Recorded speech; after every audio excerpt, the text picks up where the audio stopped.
Assalamualaikum. I am Ayat Tahir and let's start today's topic of the PEDS that is about development. What is development? Development is the sequence of the events through which an organism evolves, changes and matures. There are 5 theories of the development that are included in our syllabus. मैंने उनको मी beep से याद किया है MEME BIP BIP maturationist theory empiricist theory behavioural theory interaction theory and Piagetian theory according to the maturationist theory there are performed innate aspects of the human behavior and an individual is genetically and biologically determined. मतलब जब baby grow करता है तो उसमें जो जो aspect आते जाते हैं वो इन्नेट हैं, बाय बर्थ उसके अंदर मौजूद हैं और एक इंडिविजुअल जिस तरह से ग्रो करता है वो उसके जीन्स में और बायोलॉजिकली डिटर्मिन्ड होता है. Next, empiricist theory states source of the human behaviour is environment.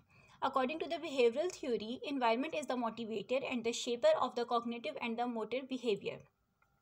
मतलब बेबी जो कुछ सोचता है या जो मूवमेंट करता है, जो करता है वो उसका इन्वायरमेंट है जो उसको ये सब करने का कह रहा होता है. Okay, according to the interactionist theory, child is an active being who contributes to his development. मतलब बच्चा एक खुद एक्टिव बीइंग है जो कि अपनी डेवलपमेंट में रोल प्ले कर सकता है.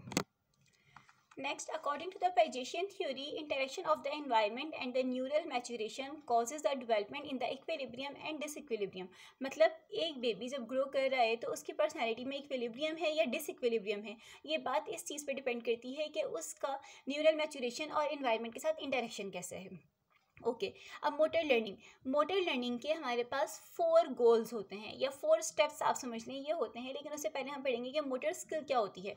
कोई भी ऐसी मोटर एक्टिविटी जो कि प्रैक्टिस के साथ बेटर इफेक्टिव हो जाए, एफिशिएंट हो जाए, ऑर्गेनाइज हो जाए, उसे हम कह देंगे motor skill. Any motor activity which becomes better organise, effective and efficient with the time. Okay, अब किसी भी मोटर स्किल के इन्हांसमेंट के लिए हम ये 4 स्टेप्स यूज़ करते हैं. Use of goal oriented task, internal feedback, external feedback and practice. आज की वीडियो में हम जिन माइलस्टोन की बात करेंगे वो है gross motor milestone. Okay, next we move to the gross motor milestone. Okay, gross motor milestone में पहले हम 3 माइलस्टोन वो देख लेते हैं जो कि हर बेबी की हिस्ट्री में लाजमी पूछे जाते हैं. हेड कंट्रोल 3 to 4 मंथ में नॉर्मली अचीव हो जाता है. सिटिंग इंडिपेंडेंटली वो 6 to 8 मंथ में अचीव हो जाती है एंड इंडिपेंडेंट स्टैंडिंग जो है वो 9 to 12 मंथ में. ओके, अब हम मंथ वाइज पढ़ते जाते हैं कि कौन कौन से माइलस्टोन अचीव होते जाएंगे. फर्स्ट मंथ में मोमेंट्री हेड एलिवेशन होती है. हेड मोस्टली एक साइड पर ही रहता है. बेबी रेसिप्रोकल या सिमेट्रिकल किकिंग कर सकता है और हेड जो होते हैं उसके फिस्टेड होते हैं. सेकेंड मंथ में अगर हम बेबी को प्रोन लाइन करेंगे तो वो अपने हेड को 45 डिग्री तक एलिवेट कर सकता है. हेड बॉबिंग मतलब हेड अप्स एंड डाउन्स होते हैं लेकिन अपने लोअर एक्सट्रीमिटी पे वो कोई भी वेट बेयर नहीं कर सकता. थर्ड मंथ में हेड उसका मिड लाइन में आ जाता है, मतलब 90 डिग्री की एलिवेशन पे आ जाता है.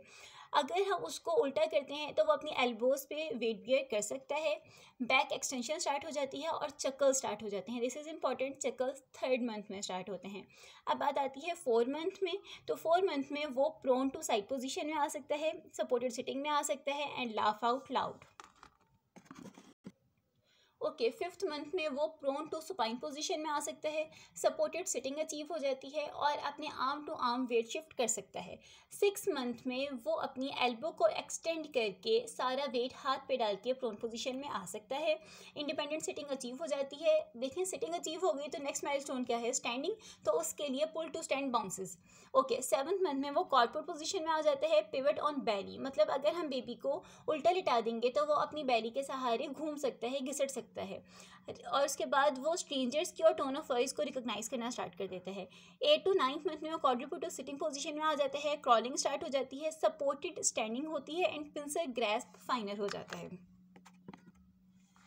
10 to 15 मंथ में विदाउट असिस्टेंस वॉक स्टार्ट हो जाती है. Self feeding, play peekaboo and imitate मतलब वो अपनी नकल उतारेगा, पीकाबू खेल सकता है. सेल्फ फीडिंग स्टार्ट हो जाती है. आप उसके हाथ में कोई चीज़ पकड़ाएंगे वो खुद खा सकते हैं और अनअसिस्टेड वॉक भी कर सकते हैं. उसके बाद 20th मंथ में ascending stairs with the 2 feet पर स्टेप यानी एक स्टेप पे दोनों पाँव रख के चढ़ेगा और रन में थोड़ी सी कोऑर्डिनेशन आ जाती है. जब वो 2 साल का हो जाएगा तो run wells, stair foot over foot, restless हो जाता है. टेंट्रम्स, मूड स्विंग्स आना स्टार्ट हो जाते हैं उसमें. ठीक है, ये थे हमारे पास ग्रॉस मोटर माइलस्टोन। ये पेपर में पूछे जाते हैं, लेकिन ये सारे के सारे नहीं पूछे जाते, वो आपको कुछ मंथ्स बता देंगे। जैसे कि वो कह देंगे कि बर्थ से 6 मंथ तक के ग्रॉस मोटर माइलस्टोन बताएं, या फिर बर्थ से 4 मंथ तक के बताएं। इस तरह से पूछे जाते हैं, एमसीक्यूज में भी आते हैं। नेक्स्ट वीडियो में इंशाल्लाह हम फाइन मोटर माइलस्टोन और स्पीच माइलस्टोन भी देखेंगे, वो भी इंपॉर्टेंट है, पेपर में आते हैं। ये था आज का हमारा topic. Thank you so much. अल्लाह हाफिज़।